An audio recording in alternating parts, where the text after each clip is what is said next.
Ukraine युद्ध का अगला पड़ाव कितना खतरनाक हो सकता है, इसका अंदाजा 3 बड़ी खबरों से लग रहा है। पहला, रूस का अब तक का सबसे बड़ा ड्रोन हमला। अमेरिका, यूरोप की नई पाबंदियों की तैयारी और पुतिन का अपने टॉप जनरल को मेडल देना। वो जनरल जिस पर इंटरनेशनल कोर्ट ने वारंट जारी कर रखा है। इस बीच अमेरिका से आई एक वार्निंग ने जेलेंस्की को बहुत ज्यादा बेचैन कर दिया है। क्या जंग के शोलों से धधकने वाला है यूरोप? क्या यूक्रेन के बाद पुतिन की रेडार पर नाटो है? क्या पुतिन ने तय कर लिया है अपना अगला टारगेट? यूक्रेन की हार का डर, यूरोप पर रूस का टेरर। यूक्रेन की जमीन पर महज चंद घंटों पहले रूस के ड्रोन कयामत बरपा चुके हैं। यूक्रेन की राजधानी कीव पर 800 से ज्यादा ड्रोन हमले किए गए। ये यूक्रेन पर हुआ अब तक का सबसे बड़ा ड्रोन हमला बताया जा रहा है। लेकिन वॉर एक्सपर्ट्स इसे रूस का बारूदी ट्रेलर मान रहे हैं, क्योंकि माना जा रहा है कि रूस के मन में यूक्रेन से आगे भी कुछ चल रहा है, कुछ ऐसा जो सिर्फ पुतिन के दिमाग की उपज है। एक ऐसा प्लान जो सिर्फ यूक्रेन की जमीन तक सीमित नहीं है, बल्कि उसके धमाकों की गूंज नाटो की सीमाओं के पार भी सुनाई देने वाली है। लेकिन क्यों और कैसे, इसे समझने के लिए आपको सबसे पहले अमेरिका के पूर्व वाइस प्रेसिडेंट माइक पेंस के उस बयान को समझना होगा, जिसमें उन्होंने एक बेहद चौंकाने वाली खबर की तरफ इशारा किया। अमेरिका के पूर्व उपराष्ट्रपति माइक पेंस ने बीबीसी को दिए इंटरव्यू में जो कहा, उसने यूरोप की सुरक्षा को लेकर नई बहस छेड़ दी।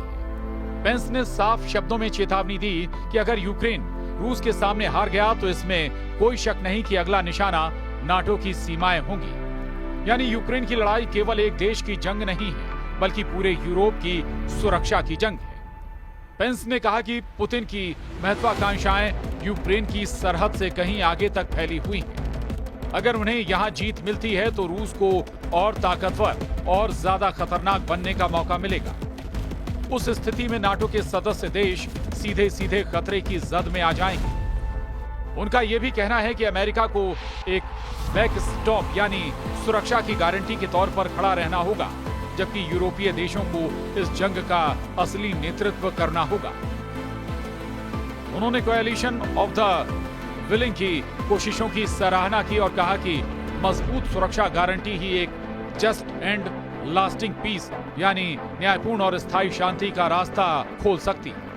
यानी माइक पेंस की नजर में अगर आज यूक्रेन गिरा तो कल यूरोप के कई देश भी उसी आग में झुलस सकते हैं। यूक्रेन की राजधानी कीव पर 800 ड्रोन बरसाना ये महज एक हमला नहीं था, बल्कि रूस का वो इशारा था जो आने वाले वक्त का सबसे बड़ा खतरा साबित हो सकता। पश्चिमी खेमे के रणनीतिकार साफ कह रहे हैं, ये अटैक असली युद्ध की महज झलक है। ट्रेलर, असली फिल्म अभी बाकी। यानी पुतिन की सोच यूक्रेन की सीमाओं पर रुकने वाली नहीं। उनका विजन है यूरोप को सीधा डर और दहशत के साए में धकेलने का। अब जरा सोचिए, जब ड्रोन की बरसात ने एक ही रात में यूक्रेन की नींद उड़ा दी, तो अगर यही खतरनाक खेल नाटो की जमीन पर शुरू हो जाए तो हालात क्या होंगे? यही वजह है कि वॉशिंगटन से लेकर पेरिस और बर्लिन तक हलचल मची है। नई पाबंदियों की लिस्ट तैयार हो रही है। रूस की एनर्जी कंपनियों, उसके बैंकों और उसके ग्लोबल सप्लाई नेटवर्क पर सीधा वार करने की प्लानिंग चल रही है। लेकिन इतिहास गवाह है, रूस कभी भी दबाव में झुकता नहीं। और इस बार भी पुतिन ने पश्चिम की सख्ती का जवाब और भी ज्यादा सख्त अंदाज में दिया है। पुतिन ने अपने सबसे भरोसेमंद जनरल गेरासिमोव को ऑर्डर ऑफ करेज मेडल देकर दुनिया को खुला संदेश दिया है। वो जनरल जिस पर इंटरनेशनल क्रिमिनल कोर्ट ने वारंट जारी कर रखा है। यानी पुतिन ने साफ कर दिया है कि उन्हें आईसीसी की परवाह नहीं है, उन्हें किसी भी वैश्विक संस्था का डर नहीं, और वो अपने युद्ध जनरलों को हीरो बनाकर पेश करेंगे। ये तस्वीर रूस की उस रणनीति की है जिसमें सैन्य ताकत के साथ साथ प्रोपेगेंडा भी शामिल है। घरेलू मोर्चे पर जनता को यही दिखाया जा रहा है कि उनका नेता पुतिन पश्चिमी साजिशों से लड़ रहा है और उनके जनरल देश की शान है। लेकिन सवाल यही है कि जब दुनिया का सबसे ताकतवर सैन्य गठबंधन नाटो भी इस आग की जद में आने लगेगा, तो क्या हालात केवल चेतावनी तक सीमित रहेंगे या फिर यूरोप सचमुच जंग के मैदान में तब्दील हो जाएगा? क्योंकि ड्रोन हमलों के अलावा रूस की रणनीति में साइबर अटैक, ऊर्जा की सप्लाई रोकना और हाइब्रिड वॉरफेयर भी शामिल है। यानी पुतिन सिर्फ गोलियों और मिसाइलों से नहीं बल्कि गैस पाइपलाइनों और इंटरनेट सर्वर से भी युद्ध छेड़ सकते हैं। यूरोप के लिए आने वाली सर्दियां किसी नए इम्तिहान से कम नहीं होंगी। अगर रूस ने गैस और ऑयल का नल बंद किया तो शहरों की रोशनी से लेकर फैक्ट्रियों की मशीनें तक थम सकती हैं। और यही वो दबाव है जिसका इस्तेमाल पुतिन नाटो और यूरोपीय देशों पर करेंगे ताकि पश्चिम को झुकने पर मजबूर किया जा सके। यानी तस्वीर बेहद साफ है। एक तरफ माइक पेंस जैसे नेताओं की चेतावनी, दूसरी तरफ रूस का अब तक का सबसे बड़ा हमला और तीसरी तरफ पुतिन का अपने जनरल को सम्मानित करना। ये तीनों घटनाएं मिलकर आने वाले तूफान का इशारा दे रही है।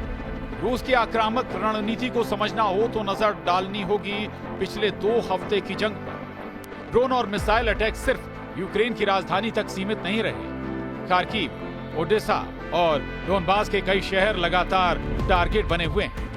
यूक्रेनी खुफिया एजेंसियों का दावा है कि रूस ने ईरान और उत्तर कोरिया से नए बैच में हथियारों की सप्लाई तेज कर दी है।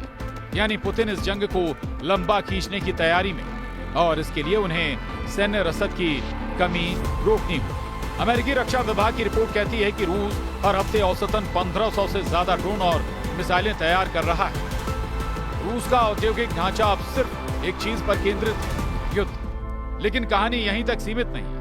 मैदानी जंग के साथ रूस ने कूटनीतिक मोर्चे पर भी अपने पत्ते खोल दिए। चीन और रूस की हालिया मुलाकात को लेकर पश्चिमी विशेषज्ञों का कहना है कि यह मुलाकात सिर्फ दोस्ताना तस्वीरों की नहीं थी बल्कि यूरोप के लिए नया सिरदर्द बन सकती है। चीन ने रूस को सीधे सीधे हथियार देने से इनकार किया है, लेकिन डुअल यूज टेक्नोलॉजी यानी ऐसे उपकरण जो सिविल और मिलिट्री दोनों कामों में इस्तेमाल हो सके, उसकी सप्लाई पर चुप्पी साधी हुई।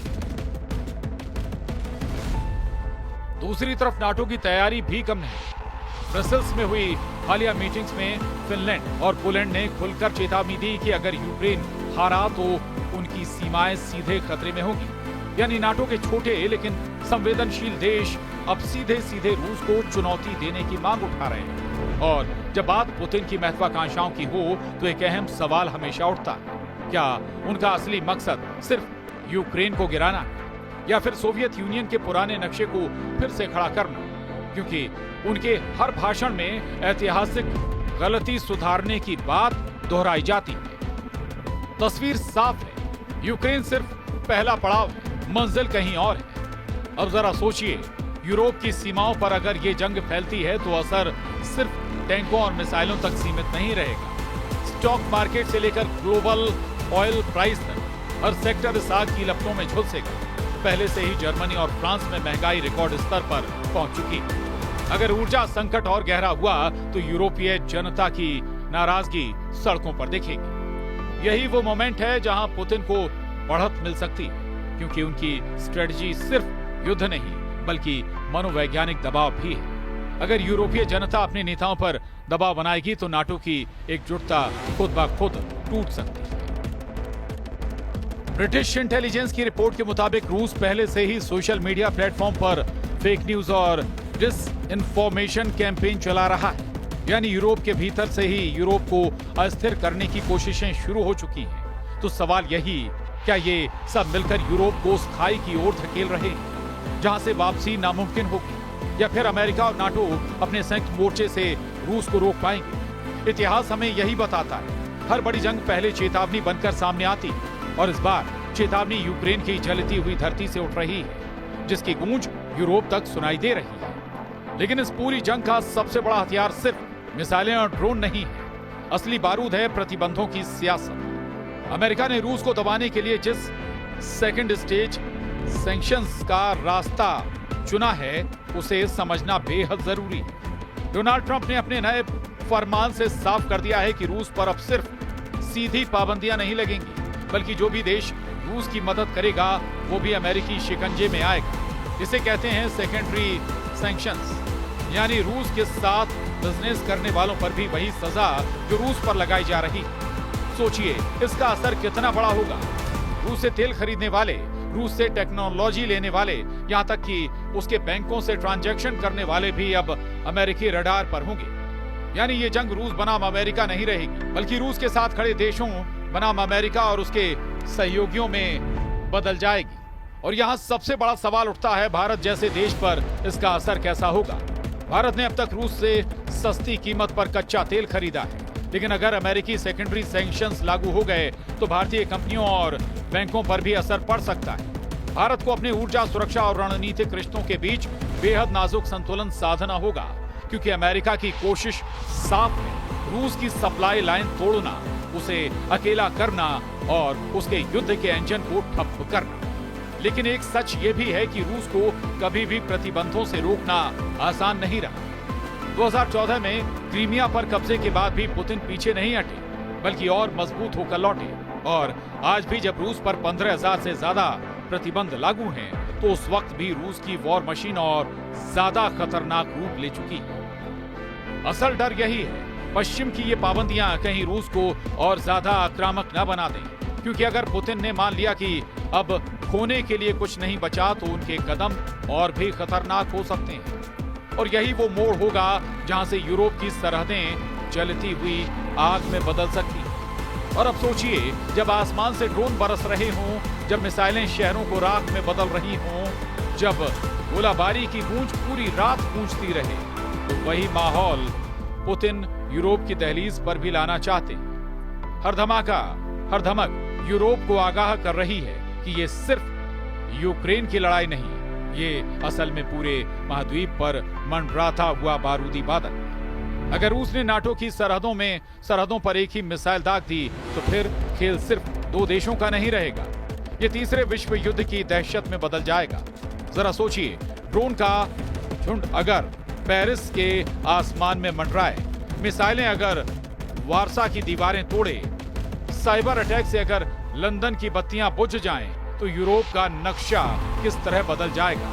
और यही वो पल है जहां रूस सिर्फ बारूद से नहीं, बल्कि डर से लड़ाई जीतना चाहता है। पुतिन का दांव साफ है, हर धमाका, हर मिसाइल, हर ड्रोन सिर्फ जमीन पर वार नहीं करता, बल्कि यूरोप की हिम्मत और उसकी एकजुटता को भी तोड़ने की कोशिश करता है। यानी खेल अब खुल चुका है, एक तरफ नाटो के बारूद के ढेर, दूसरी तरफ पुतिन की मिसाइलों का तूफान, और बीच में फंसा पूरा यूरोप। सवाल यही है, क्या ये धमाके सिर्फ चेतावनी है या फिर असली महायुद्ध की शुरुआत?